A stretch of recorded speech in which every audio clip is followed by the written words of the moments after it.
What's up, guys? Sorry, just really wanted to use the gavel. All right, we're gonna get started with the howl. Thank you guys for coming out. Huge turnout, at least first time I've seen it so big since I came out here. So thank you guys for coming. We got a busy agenda for this week's howl, including some highly anticipated awards. So first thing, I'm gonna announce the third quarter awards for the squadron. First up, third quarter airman is going to Senior Airman Cole Addy.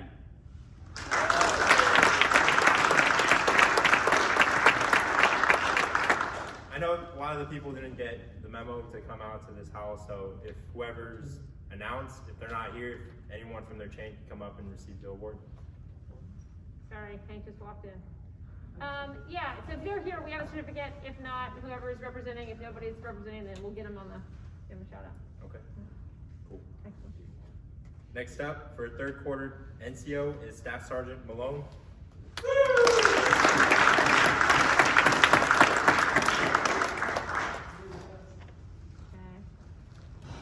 We'll just freeze for a second in front of the thing, and then we'll not shake hands. We won't shake hands. Yeah.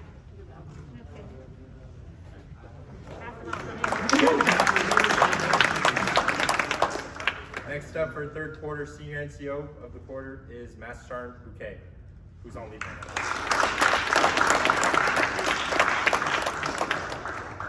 Third quarter CGO goes to First Lieutenant Senko.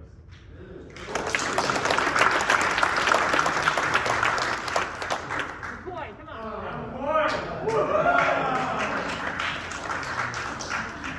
I was looking around. I was Where's like, he at? He's at a meeting. He's at a meeting?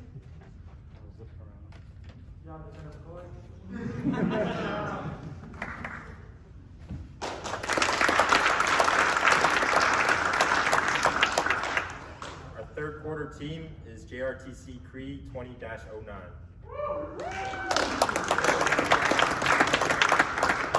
We got no certificate, but shout out to Captain Nolan and team. I know we got to recognize outstanding performers out there, but awesome to see you guys make your way up to the wing to compete. So congrats. Last third quarter volunteer for the squadron is Senior Airman Cole Addy again. So.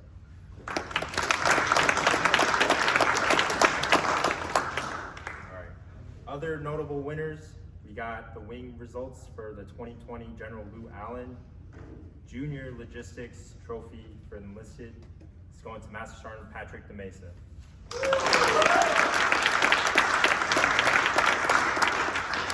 We also got the 2020 Security Forces Annual Awards results. For Flight Level Airman, Senior Airman Christopher Boone.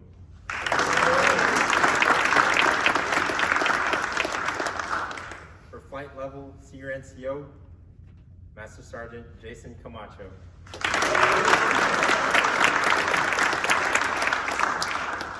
Flight Level CGO, First Lieutenant Chelsea Hipsch.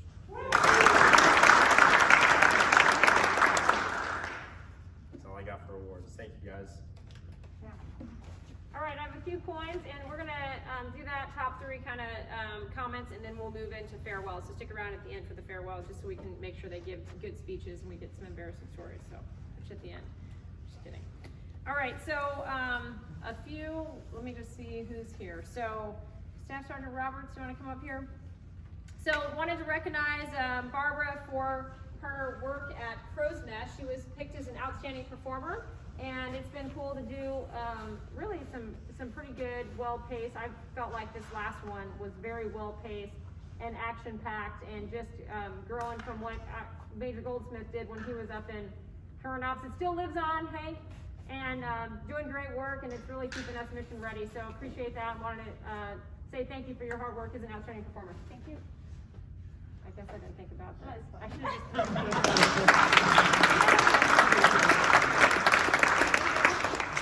so at least I'm not the COVID one. So next one, Master Sergeant Kersey, I'm going to embarrass you for a second. Here, stay there. Is Mark or Stu here? No, okay. So they've been covering down on the motorcycle safety program, but it's been kind of fun when people go to the group and they're like, here you go, and it's been hard. So Master Sergeant Kersey Safety started inspecting us, few gaps in paperwork, and thank you for stepping up, mentoring our young folks, and making sure that program was good to go, and we got 0 deficiencies on it. So I'm gonna throw this at you now, okay, great. COVID.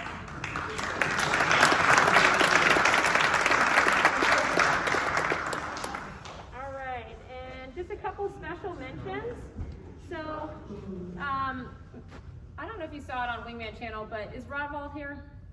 No, okay, he's gonna end up getting a coin from the wing commander, probably when Colonel Benwood's the vice wing. So if you didn't know, the vice wing commander and the director of staff, new director of staff for the CRW, and Colonel Benwood's his previous CR, he used to be a GMS, 818 GMS commander, so the same thing as a CRS, but on the East Coast. I turned it into either 621 or 321, I'm not sure which anymore.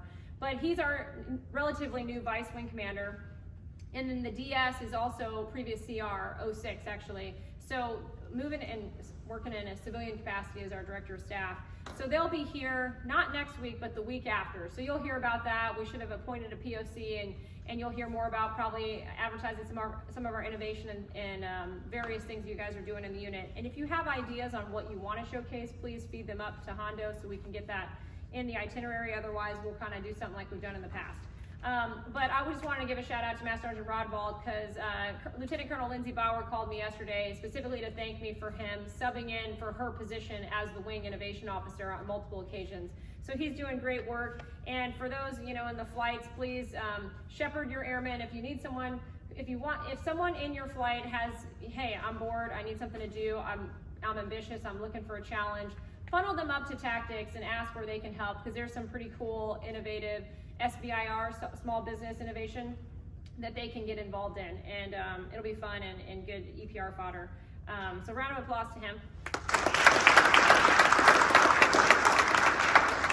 Okay, this is so good we had to do it twice. So Dre's out there somewhere. Desmith, where'd you go?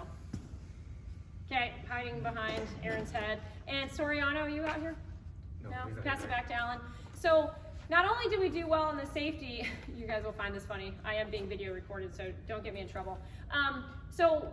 John Gould called along with the new safety chief at CRW on the East Coast, and it was an hour-long debrief. And I felt like it was like going to be a breakup, like there was so many platitudes at the beginning, I was like, they're just going to drop the hammer. Like, oh, this is so great, so great, so great. You completely screwed this up. No, it wasn't like that. It was an hour long to debrief every single area, and every single area was like, you guys did phenomenal. This is the best we've seen.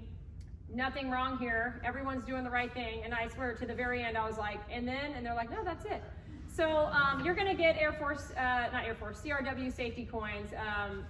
They want to send them out from the East Coast. It'll take a minute, but I wanted to say it in a timely manner because I know we just finished. The inspection will come next week, the actual official inspection report. But thank you so much. And I know it wasn't just you two, right? So go and thank those on the team and the folks that you plucked from the flights to get everything ready. But one thing they said was several things, right? They like the culture that airmen can just say something's wrong. Hey, that looks dumb. Can we please fix that, right?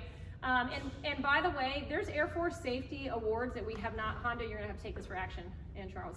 There's Air Force safety awards that are presented every quarter, year, just like any other award cycle, and we really have not been involved in it as a CRW, and I don't know why, and they're also onto this, that we should be putting our airmen up for those awards. So I think the first one I saw was this last quarter, and they're gonna continue to do that. So flight chiefs and commanders expect that. But every time we go on an exercise, I'm usually giving someone an OCT coin or one of my coins for doing something like grabbing someone off the K-loader, Sergeant Etheridge, and making sure that guy didn't die. Or Neff, Minota stopping an incursion and basically a huge water buffalo truck thing hitting an airplane. So help me with that in trying to get those stories up so we can actually formally recognize them, beyond maybe just a coin or informal kudos. But that was one thing that came out of it. The other thing is they appreciated that everybody was like a call to action. If they said something was wrong, it was like, well, let me fix it right now. Where do you want me to plug this in? It wasn't like, okay, we'll wait till you leave and then we'll fix it, right? So thank you everyone for the spot corrections. Thank you for being available. And I really want to thank those two because they go through it virtually now, right? So they walk through the building as well, but virtually they're looking at our SharePoint and they're like, where is this document? Where's that? Is every single supervisor's JSTO thing signed off? Is every single supervisor done their training? And no kidding, it was 100%. I don't know if you've ran a program lately, but it is hard to get 100%. One person PCS is in and you're like, oh God, now I gotta explain why that person who's been here for 24 hours didn't have his training. You're laughing because you probably found those people and was like, before you do anything, you're not even on email yet, you need to do this training. So thank you so much for making that, a phenomenal, a reflection on the 821 CRS to the wing.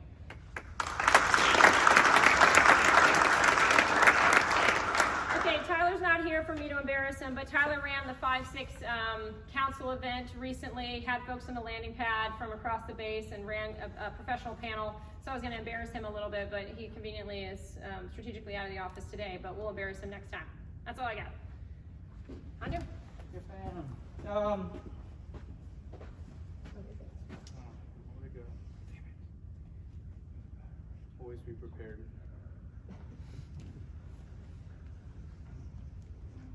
So some of the flight chiefs, we got to meet our new chief, Chief Valenzuela. He came over here on Wednesday during the senior NCO huddle.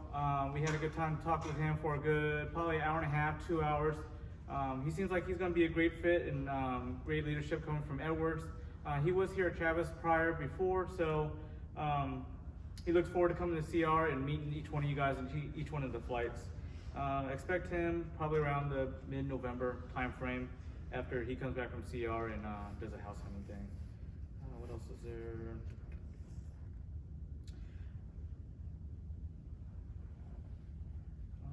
Sergeant. So there's going to be a push with the whole COVID thing that's going on this year. ATA is all going virtual. So it's scheduled for the 27th to the 29th of October, is it? I think so. Sergeant Garcia, he has a big no in the ATA. Have you guys heard of the ATA before? The Air Taker Association. So they have a lot of great speakers, topics that they're going to talk about this year, and without having to be able to go to the location, and it's all going to be virtual. Please make time for yourself and your airmen to be able to go online and look at these, get involved in these. And like I said, it's from the 27th to the 29th of October. What else is there?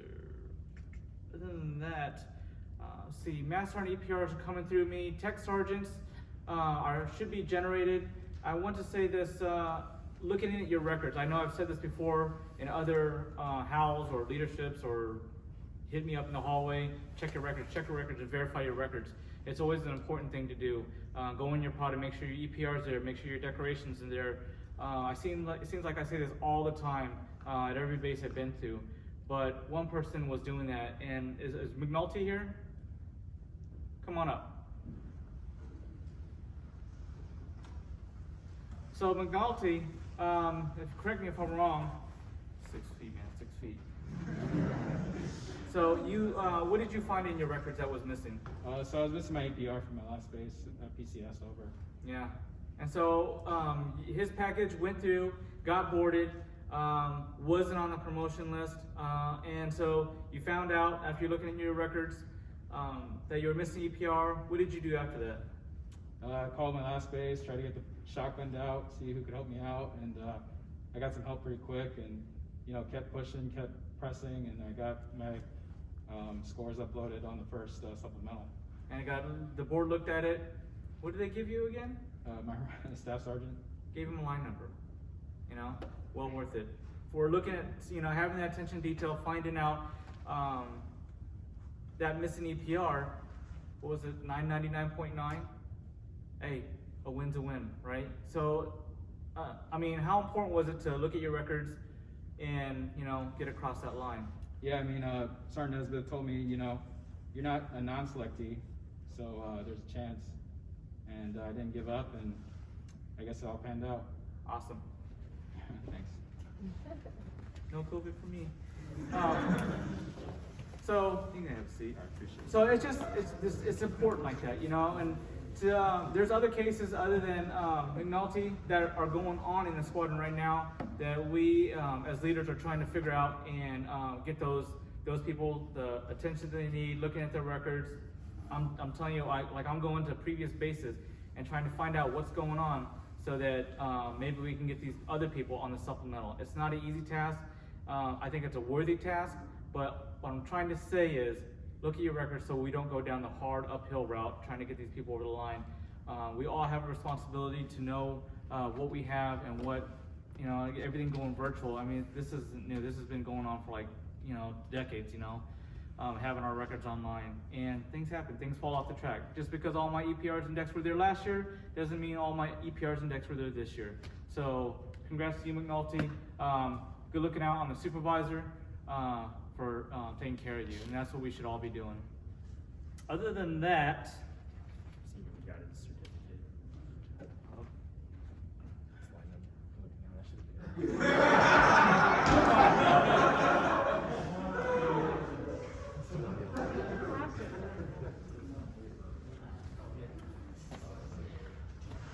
hold on, let me get my protective mask on. Come on up! Congratulations. Hey, let's give him a round of applause.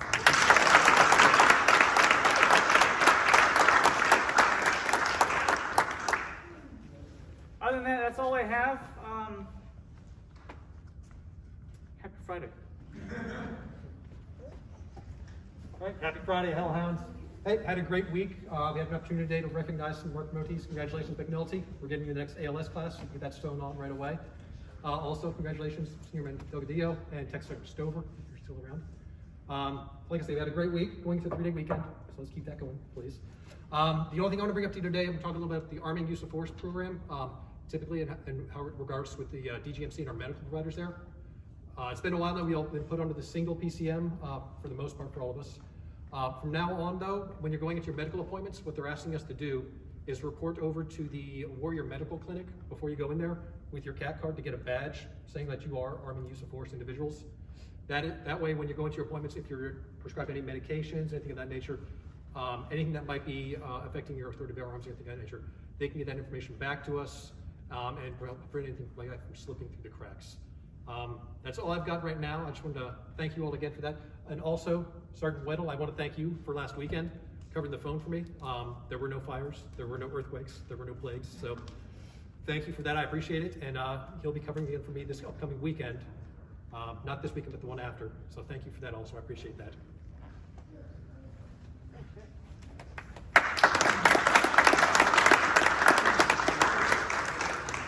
Before we close with farewells, does anyone have anything, announcements, since we actually have a good number of people here? Yes? Question, do we have information on the Air Force Impact Symposium? Air Force Impact Symposium? Yes. I have none. Do you guys know? Anyone know? No, we'll have to look into it. Is it upcoming and you know it's looming and we need to get some data out there? Yeah, it's limited seats, it's virtual, but they're only releasing to like 1,000 people. It's through Air Force Quarantine University on Facebook. But I was wondering if maybe one of us would be willing to grab a slot and maybe we could all watch it here or something. Oh, okay. Well, how about we'll take that for action at the exec team. Air Force Impact, you said? Air Force Impact Symposium. Okay. Okay, anything else? I got something. Yep. Karen? I'm planning the Halloween event, and we need volunteers for lots of things. So if anyone's interested in helping out in any way, get with me. That's all I got. Okay, for the sorry, yeah, go ahead. Come So- stand in front of the camera. So I see out in purple.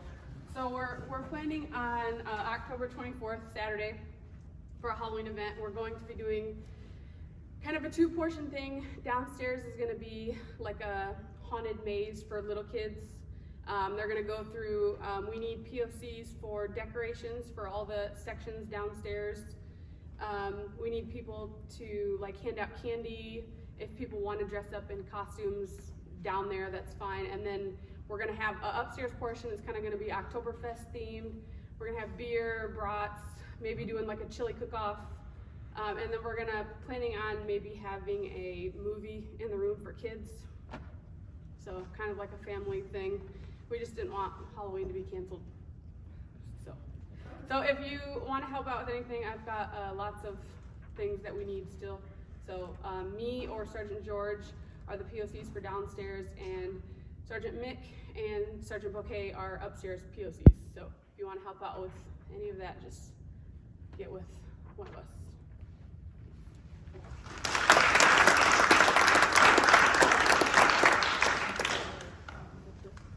All right, so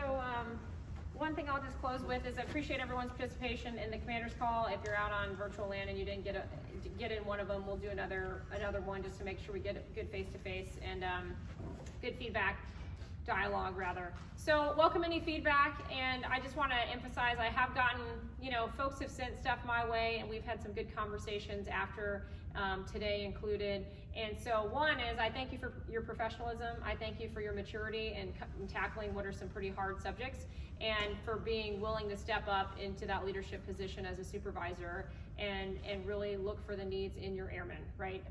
To own that obligation, if you will, and that duty. So one is I want to just say it is a start of a conversation. So some folks came to me and I think candidly said, like, it's not that I don't believe what you're saying, but what happens when it isn't being done? It's not going to change overnight. I can only set the vision and the expectation and hope that you all carry on the dialogue and work through the kinks and get that feedback back to me. So one of the things someone brought up was about flyers, and really, is it really true that flyers can go do stuff and not come back to their PCM? So ironically today I had my PHA, conveniently timed, physical health assessment for my flying class 2, I guess is what I'm under. Most pilots in here are rated that are non-pilots or flying class 3. And I asked all those questions to Colonel Nass. So if you're not tracking, medical has changed a lot as it transitions to being under the DHA, Defense Health Agency. All your military treatment facilities are transitioning into this new DoD construct. Colonel Nass now owns every single active duty member on this base is seen by a primary care manager who is under him. So it's actually quite, I think for us, it's a huge benefit, because that means there's one colonel, 106, that oversees all of our care. So when we talk about standards of discipline, there's now standards of care, right? So you shouldn't see some huge discrepancy between what one doctor decided to do and another, because you have the same squadron commander who's looking over them. Operational Readiness and Health Squadron, I think, is the new name. But I say that to say we had probably an hour-long discussion, pointed discussion on, I go to Military One Source and I get counseling, do I have to come back and tell you? And I can say with 100% confidence, having heard it out of his mouth, that, okay, so the AFI, in truth, could you paint the AFI in a way that would make it so you'd have to tell me everything? Sure, you could. That is not the intent, right? The intent is that you get the help you need. Yes, we encourage you to come back. Obviously, the threshold of medication has to be reported if you're a flyer, and I'll let PRP and ATC take those questions to me independently, because you're a little different. I did find out you're in a different reg, even though you are seen by Flight Med. So I would just argue, if you have a question, because there's so few of you, bring it to me and I'll get the answer for you, versus trying to do a blanket statement. But he was very clear that it is, as always, the good judgment of a commander. So your do not arm is not medical, it's the commander, right?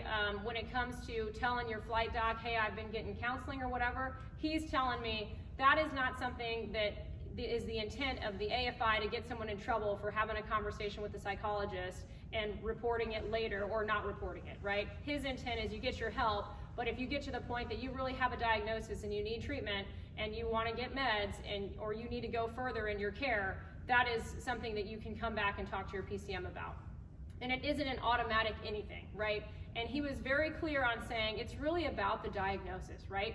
You and I could go in and come out with the same medication, but you have a different plan of treatment than I do because we have a different diagnosis. We can go in and talk to Military One Source or go to a psychologist for years, and that doesn't flag. But we go and we flag with certain self-harm, harm to others, and of course they're going to want to make sure that you have the time to take a knee and take care of yourself and then get you back on status if we get to the point of recovery. So I just wanted to make sure that I was clear, that we're not misleading anybody. And if you have questions, challenge me. Please don't take this and go into your cube and go, I believe or don't believe, this sounds great or dumb or whatever, and never have that dialogue back. If you have a question, I will find the person in this Air Force that will answer it for you. I promise you I will. Whether we do hypotheticals or I have to send emails, we will find the data. So you come in my office, or you send me a Slack, or you call me on the phone, and I appreciate that you're not shy about doing that, and you say, this is the situation, I want to know this answer before I take action so that I can be informed about what the impacts really are. We will find that. So I encourage you again to just, if you're struggling with something or you know an airman who is struggling with someone, what I'm trying to do is tell you as supervisors to stop perpetuating the inflated fear of mental health. If it's real, then paint it clear. This is what the reg says. If you come in, like when I wanted to have a baby, I went in and I said, if I got pregnant, what would it mean? I want to know. You shouldn't worry about that. Don't try to plan it. You know, you can't plan your life. And I'm like, no, I don't need the platitudes. Tell me exactly. Give me the reg. Tell me how long I'm to NIF. Tell me how I get my waiver. Because I am a planner, right? If you want to be successful and you want to keep, you know, moving and progressing in your career, you do plan your life events around your professional and balance that against your personal goals. And I hear you, and I want you to be able to do that. So for me, I'm not going to give you advice. I'm going to tell you the data, right? I want to do this. This is what I'm struggling with. What would the impact be? Please send those questions up, and I'll give you all the data. And I've been spamming it out, you know, blanket spamming it out on the Commander channel for those that might be too shy to ask, but just don't let that be a barrier. Let us at least paint the picture clear so you can make an educated decision about your healthcare. Okay, longer than I wanted. So we're gonna embarrass first. Sergeant Terry, so he's shy and he didn't want to be here. No, I'm just kidding. He's taking care of some household stuff. He's moving pretty soon. I think we all know Sergeant Terry, and I know for me, he's near and dear to my heart. I don't think he's here, but I don't know if anyone to represent him is here. But if you didn't sign it already, you might need to get a fine tip marker because it's pretty clear. You know, there's not a lot of clear space. But I just want to send him out with a thank you. I will say that there's very few people in this unit that are as candid and as bold as he is, and I appreciate that. Because if one person says something, there's probably 100 people who think about it, right? So I personally want to say thank you to him for just being a good sounding board and being always professional, but always giving feedback on everything, you know, on not everything literally, but on every major contentious issue that has come up in the squadron. I've appreciated his voice being part of your voices, right? And him being unabashed about talking about it. And I know, and I want to say thank you to him because I know that there's airmen who have benefited from him being their voice. And so I want to send him off with a good farewell.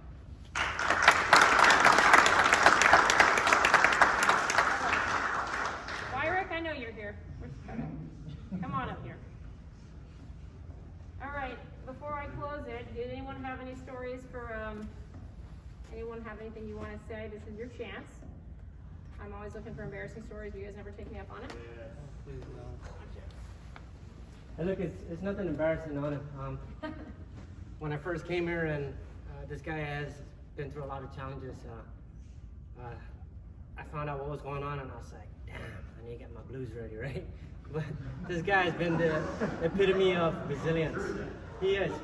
So this guy's been through a lot, and he has never let down, honestly. A lot of people can have that negative charisma after their career, after things has happened, and he has done nothing but been resilient. And our UTC is gonna miss this guy. It's so bad, you know. This guy takes a task and he doesn't want to let it go. So a few months ago, I told him, hey, you have to think about yourself first, you know, and figure out how to out-process, right? We will figure out the UTC and the equipment. Let it go. Just take care of yourself because you're your best asset. But thank you. You will be missed. DOF is gonna miss you, and thank you for being resilient and always keeping a positive attitude.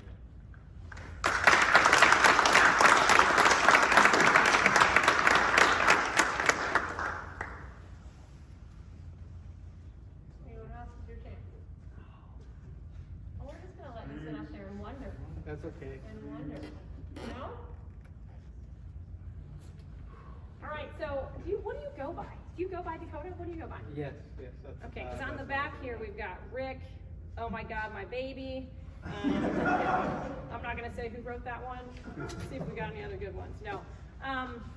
So what I wanted to say is that, you know, I think I might be in competition with maybe like, I don't know who you got out there on your team, but I'm a big believer in you. I really am. I echo what Camacho said with the less embarrassing of the words, that you really have shown me what it means to be resilient, and you've been through some tough challenges that I think would probably have broke a lot of us in this room. I'm proud of you, and I'm looking forward to seeing what you do on the outside and where you go, but I'm a big believer, so I'm gonna miss you in the unit. I do think this is the right thing for you, and you'll go on and do some great things. So appreciate all the hard work that through it all, I mean, you really were the backbone, I think, to anything QFEPF. And so thanks for teaching our folks, passing that program on in good shape, and just taking care of us. I know when you make that phone call and you're trying to backfill the alert, and who knows this, and the hazmat and the EC stuff, you've always covered down. So thank you.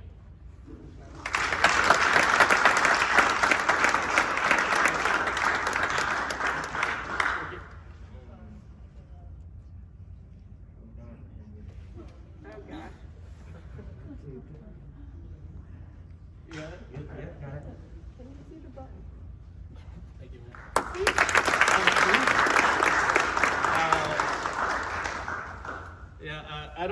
I'm not a good speaker, I guess. So I just want to say thank you to everybody who has supported me and helped me out through my challenges. And yeah, that's about it. Thank you all. That's all I got.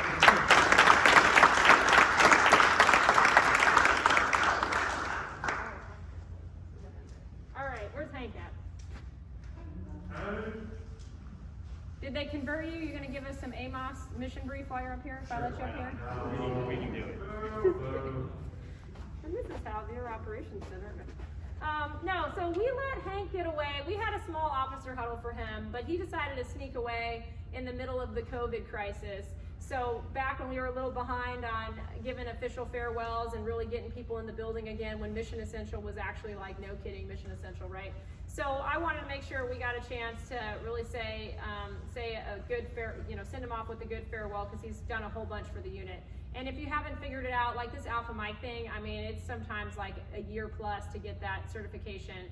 And so we leaned on Major Goldsmith to kind of do everything basically in the group between him and Major Crawford. Being one of our only Alpha Mike folks, we got squadron commanders that aren't even Alpha Mike.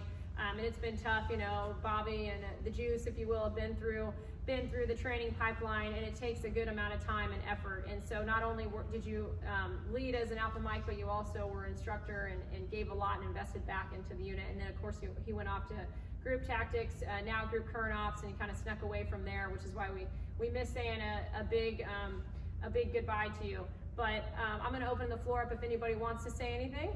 Any embarrassing stories of Hank, I welcome you to. Sean Bryant. We got a taser, right? I took most of the stuff at the option outlet, so I was going to take a see around. Ooh. Anyone got anything? Yeah, I mean, when I got here, I think Hank was one of the first guys I met here in the squad, and then being a fellow PMer, dude, you've been fantastic just taking me under your wing, showing me around, showing me what's up with the Alpha Mike team, what we do here in the CR, and then just being a good friend and a listener too. I think I leaned on you a lot just to listen to all of the crap that I was dealing with, and dude, you're a good dude. You listened and provided me some instruction and some feedback and everything else, and I'll always appreciate that. I'll always remember you for just being a good dude and being a good friend. And you're not very far. You haven't left yet, so I'm not gonna say goodbye. Just let you stay around. But thanks, man. Appreciate everything you've done. Thank you.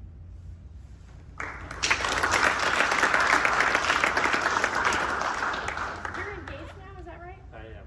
Okay, so you just had all kinds of life changes that Yep. nobody knew about. So, and we still haven't had a proposal on the landing pad, so you guys haven't taken me up on that. All right, thank you. Make sure you give the story in the speech. Sorry. Go ahead.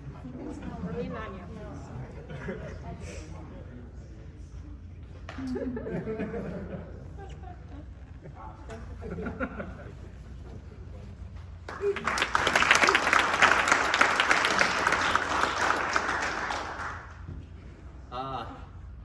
I'm actually really happy that I got invited back, because I was really bummed out that I did not get a chance to say thank you to everyone in this room and everyone that has basically been involved with my life in the past 2 years. I think I've grown more as an officer in the past 2 years than I have in the rest of my basically 10 years that I've been in the Air Force. You know, going to pilot training was an absolute dream of mine. I love being a pilot, but it doesn't exactly teach you to be an officer in the Air Force. And I definitely think that my time in the CR and getting to know everybody in this room and everyone that I've been on the road with has taught me what it means to be an officer and basically how I want to lead into the future. I've learned the importance of your senior NCOs. Always heard about it, right? Lean on your senior NCOs. They're the experience they're the depth of this Air Force. And so I've met some amazing senior NCOs in the squadron, and I can see a couple of you around in the room. So thank you very much for your mentorship and making me a better person in the Air Force. You know, went through some challenges in this unit. Everyone that went to TD 1901 knows what I'm talking about, having to face some adversity, but I think that brought us closer together as a unit and made us better for it and going out. So then we faced JRGC over the summer with hit night and how crazy hit night was. But the professionalism of this unit and the people that make up for it, I'm convinced, saved lives that day. I've never seen people basically drop and pass out from heat exhaustion like that, behind aircraft with running engines, just tons of people, tons of moving metal, and no one died, no metal got bent, and I think it's because of the professionalism and the care that people have here to not only get the mission done, but make sure it gets done safely and protect people that they don't even know. You know, that was an Army unit, you know, and here we are, an Air Force unit, never worked with them before, but we could step up and take care of our brethren. And then, you know, went on to Mobility Guardian, which was an absolute blast. And so I got to give a huge shout out to Alpha Mike teammates. I had a blast with you guys on the road. Again, having that kind of more intimate mentorship with NCOs, getting out there, having to rely on that small man team and be just very reliant on each other and being able to cover each other's backs. So I've absolutely learned a ton. So it's just a huge thank you from me. And the hope is for me going forward is that I can in turn pay it forward with everything that you've taught me, that you've shown me. Because I think that's the ultimate way I can probably express my thank you is hopefully passing it on to the next generation and people I get a chance to work with in the future. So thank you.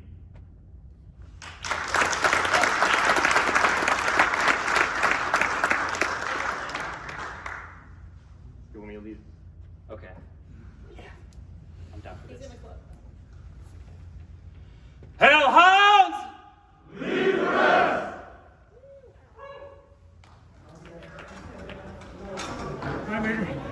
I'm sure we'll see you around. Yeah.